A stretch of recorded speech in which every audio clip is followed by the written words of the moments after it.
Donald Trump ने Israel को नर्म पड़ने के लिए मजबूर कर दिया है। नेतन्याहू से बातचीत के बाद डोनाल्ड ट्रंप ने बहुत साफ साफ कहा है कि वो ईरान पर हमला बर्दाश्त नहीं करेंगे। जब तक परमाणु मुद्दे पर बातचीत हो रही है, इजराइल को ईरान पर हमला नहीं करना चाहिए। ये बात खुद डोनाल्ड ट्रंप ने दुनिया को बताई है। नेतन्याहू ने भी माना है कि ईरान पर हमले की तैयारी फेक न्यूज थी। इस खबर ने इजराइल के पूरे कैंप में खलबली मचा दी है। सिर्फ 24 घंटे में वक्त बदल गया, जज्बात बदल गए, नेतन्याहू के युद्ध वाले तेवर ठंडे पड़ गए। डोनाल्ड ट्रंप की एक फोन कॉल ने इजराइल के एक्शन प्लान पर ऐसा बम गिराया कि नेतन्याहू भूल गए कि उन्होंने ऑपरेशन तेहरान नाम का कोई सीक्रेट मिशन तैयार किया है। ट्रंप और नेतन्याहू की फोन पर हुई बहस ने इजराइल की मिलिट्री लीडरशिप में कोहराम मचा दिया है।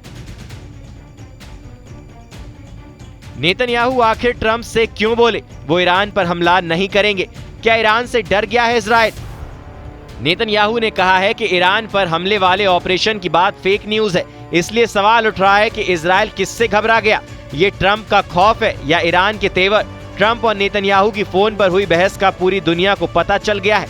पिछले एक महीने में दुनिया ने डिएगो गार्सिया में B-2 बॉम्बर भी देखे हैं और ईरान के आसपास अमेरिका का बैटल ग्रुप भी देखा है। लेकिन अचानक केमिस्ट्री बदल गई है। अमेरिका से इजराइल तक और यूरोप से अरब वर्ल्ड तक मीडिया में छप चुका है कि ट्रंप ने नेतन्याहू को कहा है कि ईरान पर हमला नहीं करना, ईरान से दूर रहना, नहीं तो अमेरिका इजराइल का साथ नहीं देगा। ईरान पर हमले को लेकर ट्रंप और नेतन्याहू के बीच क्या क्या बात हुई, ये बात खुद ट्रंप ने बताई है और डिटेल में इसका जवाब दिया है। ट्रंप ने प्रेस कॉन्फ्रेंस में ईरान पर पूछे गए कटीले सवालों को लेकर क्या कहा?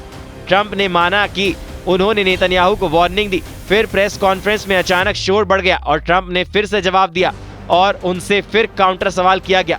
अमेरिकी राष्ट्रपति डोनाल्ड ट्रंप का कहना है कि मैंने उन्हें कहा था, लेकिन ये चेतावनी नहीं थी। मुझे नहीं लगता कि ये सही है। हम प्रयोगशाला को उड़ा सकते हैं, लेकिन कोई भी तब लैब में नहीं होगा। मैंने उनसे कहा कि अभी ऐसा करना ठीक नहीं होगा, क्योंकि हम इस मुद्दे का हल निकालने के करीब हैं। ये किसी भी वक्त बदला जा सकता है, एक फोन पर बदल सकते हैं।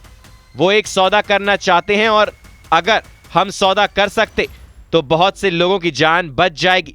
सच ये है कि हम डील होने के करीब हैं। मैं इसे खराब नहीं करना चाहता। मैं आपको बता दूं, मैं उन लोगों पर ज्यादा सख्त हूं जिनके बारे में आप बात कर रहे हैं, लेकिन ये सख्ती कब करनी है आपको पता होना चाहिए। अगर मुझे लगता है कि इससे डील को नुकसान पहुंचेगा। ट्रंप और नेतन्याहू के बीच फोन पर भी जो भी बातचीत हुई उसका सारा आसान शब्दों में समझ लीजिए, क्योंकि यही ट्रंप और नेतन्याहू की बातचीत का लबो लुबाब है।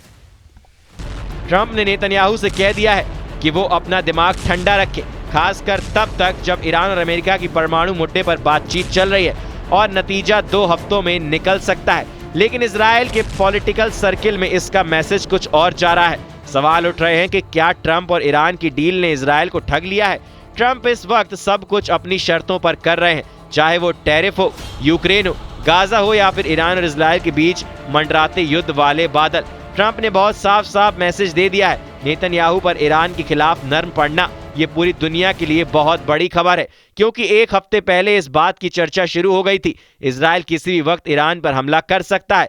इसलिए नेतन्याहू के बैकफुट पर जाने पर सवाल उठ रहे हैं। ये सवाल इसलिए क्योंकि मई के महीने में इजराइल एयरफोर्स ने अपने 3 बहुत ही खतरनाक फाइटर जेट बार बार दिखाए हैं।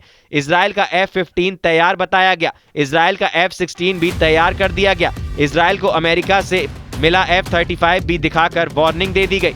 ये तीनों लड़ाकू विमान इजराइल को अमेरिका से ही मिले हैं। ये तीनों जेट इजराइल के सबसे खतरनाक स्ट्राइक मिशन के लिए तैयार कर दिए गए।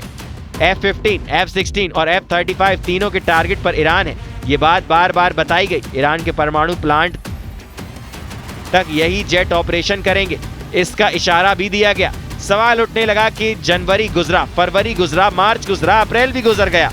अब मई में क्या होने जा रहा है? क्या 2025 का सबसे खतरनाक पल आ चुका है? सवाल उठने लगे कि ईरान पर इजराइल के हमले की घड़ी बहुत करीब आ चुकी है। ये खबर अमेरिका से लेकर यूरोप और इजराइल के मीडिया ने छाप दी। इन रिपोर्ट्स में अमेरिका की खुफिया एजेंसियों का हवाला दिया गया। रिपोर्ट्स में बताया गया कि इजराइल बहुत जल्दी ईरान के खिलाफ खतरनाक कदम उठाने जा रहा है। अमेरिका की इंटेलिजेंस एजेंसियों के मुताबिक इजराइल ने ईरान के परमाणु ठिकानों पर हमला करने की तैयारी कर ली है। इसका दावा किया गया और ये स्ट्राइक बहुत जल्दी अंजाम दी जा सकती है। ये रिपोर्ट ऐसे वक्त सामने आई जब राष्ट्रपति डोनाल्ड ट्रंप ने ईरान के साथ परमाणु मुद्दे पर बातचीत जारी है। अब ट्रंप ने बातचीत का भांडा फोड़ दिया है और सवाल नेतन्याहू पर उठ रहे हैं कि इजराइल किससे घबरा गया। ये ट्रंप का खौफ है या फिर ईरान के सख्त तेवर हैं जो नेतन्याहू को ऑपरेशन ट्रू प्रॉमिस जैसे हमले की वार्निंग पहले ही दे चुका है।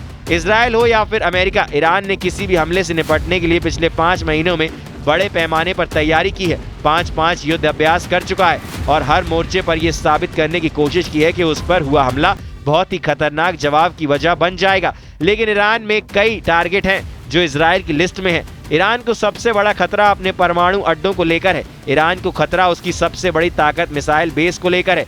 ईरान को खतरा उसकी सबसे बड़ी फोर्स रेवोल्यूशनरी गार्ड्स को लेकर है। ईरान को खतरा उसके तेल के ठिकानों को लेकर भी है जिस पर इजराइल की नजर गड़ी हुई है। ये चारों ताकत इस वक्त इजराइल के टारगेट पर है। ईरान को ट्रंप से बातचीत के दौरान ही इस बात का एहसास हो गया कि नेतन्याहू कुछ बड़ा कर सकते हैं। सवाल शुरू से उठ रहे हैं कि क्या अगले 24 घंटे के अंदर ईरान और इजराइल के बीच जंगी तूफान आ सकता है। 24 घंटे के अंदर ईरान और इजराइल के बीच टक्कर नहीं, क्या बड़ी तबाही वाला युद्ध शुरू होने वाला है। इजराइल से लगातार अटैक की धमकियां आती रहीं, इसलिए ईरान के बड़े बड़े कमांडर भी एक्टिव हो गए। ईरान में army commander major general Sayyid Abdul Rahim Mousavi ने कहा है कि इजराइल की हैसियत नहीं कि वो ईरान पर हमला कर पाए। अगर इजराइल एक और ऑपरेशन टू प्रॉमिस चाहता है तो ईरान पूरी तरह तैयार है। इस बार ईरान इजराइल का फुल एंड फाइनल करने की बात कर रहा है। ईरान की बेचैनी उसी रिपोर्ट को लेकर है जो CIA अफसरों के हवाले से छापी गई। रिपोर्ट ये कि मई के आखिरी दिनों में इजराइल ईरान के खिलाफ कोई बड़ा कदम उठा सकता है। हालांकि अब नेतन्याहू इससे इनकार कर रहे हैं। वैसे ईरान की तैयारी को लेकर खामनेई के जनरल बता चुके हैं कि उनकी उंगली ट्रिगर पर है, बस ऑर्डर का इंतजार है। फिर चाहे सामने इजराइल हो, अमेरिका हो या फिर कोई और दुश्मन, ईरान इस वक्त इजराइल और अमेरिका से डबल फ्रंट वाले युद्ध लड़ने का इरादा कर चुका है। IRGC प्रमुख मेजर जनरल हुसैन सलामी का दावा है कि जहां से भी ईरान पर हमला होगा वो हमारे टारगेट पर होगा। हम वहां हमले करेंगे जहां से दुश्मन जुड़ा हुआ है। ईरान इस वक्त बहुत आक्रामक है और जनवरी और फरवरी में ही 5 से युद्ध अभ्यास करके वो बड़ा सिग्नल दे चुका है। सिग्नल इस बात का कि अब उस पर हमला हुआ तो पूरा पश्चिम एशिया जलेगा। इजराइल और अमेरिका के अड्डों को तो पूरी तरह तबाह कर दिया जाएगा। ट्रंप बेशक ईरान से डील के लिए बात कर रहे हैं, लेकिन ये भी सच है कि इजराइल को बम से लेकर बमबाज विमान देने वाला अमेरिका ही है। यही वजह है कि अमेरिका पर ईरान के यकीन का लेवल 0% है। ये बात ईरान के सुप्रीम लीडर अली खामनेई ने भी साफ साफ शब्दों में कह दी है। अमेरिकी राष्ट्रपति का कहना है कि हम गाजा और ईरान के मुद्दे पर बहुत अच्छा कर रहे हैं। मुझे लगता है कि हम कुछ साझेदारी वाले नतीजे देखेंगे। 2 तरह के नतीजे हो सकते हैं, एक साझेदारी वाला नतीजा, दूसरा हिंसक नतीजा। मुझे नहीं लगता कि कोई दूसरी तरह का नतीजा चाहता है। ट्रंप की वार्निंग के बाद इजराइल बैकफुट पर है, लेकिन ईरान चौकन्ना है। खामनेई और उनके तमाम कमांडर इजराइल की सीक्रेट ऑपरेशन को अंजाम देने वाली रणनीति बहुत अच्छी तरह समझते हैं। इसलिए ट्रंप अभी भी जो भी कहें, नेतन्याहू चाहे नर्म दिखें, लेकिन ईरान के सामने उसका परमाणु कार्यक्रम है जिसको वो हर हाल में बचाना चाहता है, फिर चाहे वो बातचीत से हो या फिर इजराइल की स्ट्राइक का जवाब देकर।